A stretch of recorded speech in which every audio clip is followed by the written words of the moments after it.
Përshëndetje të dashur miq dhe mirë se keni ardhur në kanalin tim. Unë jam Melona. Sot për ju kam përgatitur një video me kërkesën e Elenit që më ka kërkuar t'i shpjegoj se si konservojmë gjethet e rrushit për t'i përdorur më vonë ose në dimër.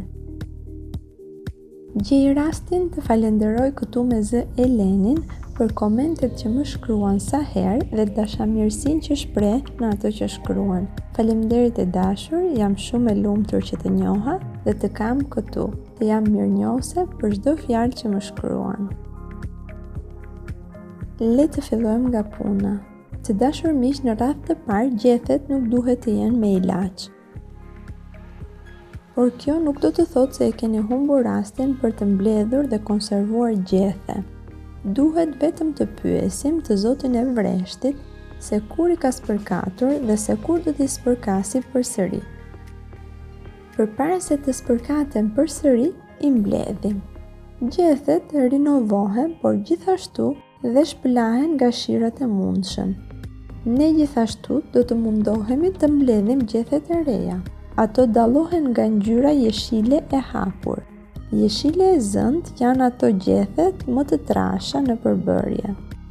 Mundohuni të mbledhni gjethe jo të hapura në gishta, si gishtat e dorës, pra jo me boshllëqe nëpër to. Gjethet i mbledhi me pak bisht duke i bërë tufa nga 15 deri në 20 copë. Thonë që me bishta rrojnë më shumë. I bëjmë tufa sepse i kemi më kollaj për t'i vendosur në bidona, por gjithashtu kur t'i përdorim mund dhe të llogarisim se sa do të na duhen për të përgatitur një vakt për pjesëtarët e familjes. Pra, kur t'i mbledhim, siç duket edhe në video, i mbledhim sistematikisht, duke i rreshtuar në dorë në të njëjtin krah. Gjethet nuk i lajm, sepse ato do t'i fusim në shëllir dhe kur t'i nxjerrim do t'i lajm dhe shplajm me ujë të rrjedhshëm disa herë, madje do t'i lëmë dhe një natë në ujë të pastër t'u dalë kompletësisht kripa. Tani gjethet i kemi gati, të rreshtuara në tufa, do t'i fusim në shëllir. Si fillim duhet të dini që gjethet do t'i ulim në vëllim, që t'i ngjeshim sa më mirë në kavanoza apo bidona plastike ku do t'i vëmë. Pra, metoda e parë është çdo tufe t'i hedhim pothuajse një lugë krip brenda, t'i palosim në mes duke i mbështjellë bishtat brenda dhe t'i rreshtojmë në një enë ku do t'i derdhim përsipër ujë të nxehtë me krip për t'i ulur në vëllim. Duke pasur parasysh që krip i kemi hedhur edhe brenda, ujin e nxehtë e përgatisim me një filxhan çaji krip dhe ujë të nxehtë. Ja shtojmë gjetheve që kemi në enë dhe i lëmë një orë të pushojnë. Pasi gjethet kanë rënë në vëllim, çdo tufë vendosim në kavanozë në mënyrë sistematike.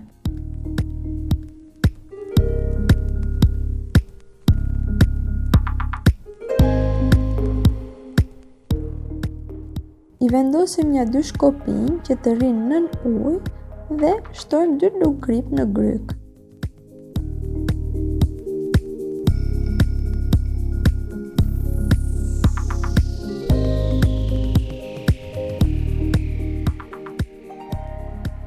Me që kapaku nuk është i ri, për të qenë të sigurt, e mbështjellim dhe me qese kuzhine dhe i vendosim kapakun. E konservojmë në një vend pa dritë dhe të freskët. Metoda e dytë është metoda që përdor mamaja e tim shoqi.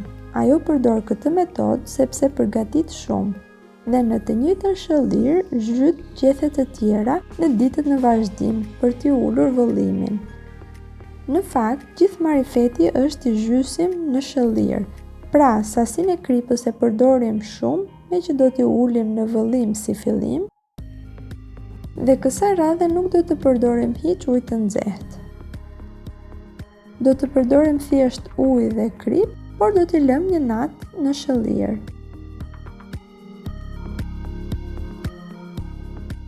Të nesërmen që kanë rënë në vëllim, çdo tufë, duke i vendosur pak krip brenda, e rreshtojmë në bidon dhe përsipër i shtojmë po nga kjo shëllir. Me shëllirën e mbetur në kavanoz, qullim prap gjethet e tjera, po në këtë mënyrë nuk e derdhim poshtë. I vendosim përsëri disa shkopinj për të ndënjur nën ujë dhe kaq. Pra të dashur miq, si metodë, si e para, ashtu edhe e dyta, kanë një parim. Gjethet i vendosim në shëllir me krip të tepërt, sikur dhe me sy t'i bëni, prap nuk do t'ju prishen. Mjafton t'i vëmë në shumë krip, sepse ajo i ruan.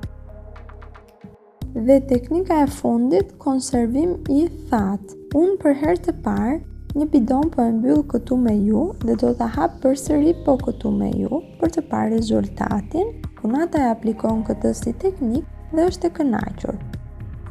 Por, me këtë mënyrë duhet të keni kujdes me gjethet të jenë plotësisht të thata. Përkundrazi, rrezikojnë të na myken. E zëm ju i mblodhët, por i futet në qese gjatë mbledhjes. Ato do të djersiten. Pra keni kujdes nëse aplikoni këtë teknik.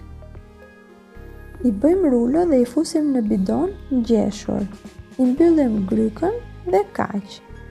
Me kalimin e kohës, ato do të ndryshojnë ngjyrë, do të bëhen si kafe, mos mendoni se u prishën. Edhe në shëllir, po të njëjtën ngjyrë marrin. Përgatisim bidona një përdorimshe, 1 litërshe për shembull, kështu që kur të na duhen, ta presim dhe t'i përdorim të gjitha gjethet që kishte shishja. Kur t'i nxjerrim, do t'i shtojmë ujë të nxehtë përsipër, do t'i lëmë derisa të zbuten dhe i kemi gati për të përdorur. Kjo ishte pra të dashur miq, shpresoj t'ju ketë pëlqyer, që këtë tutje gjethet do të na gjenden në shtëpi edhe në dimër. Mos harroni të jepni like për të më mbështetur dhe ta ndani recetën me miqtë tuaj. Zoti ju bekoft, gjithë të mirat dhe mirë dëgjofshim.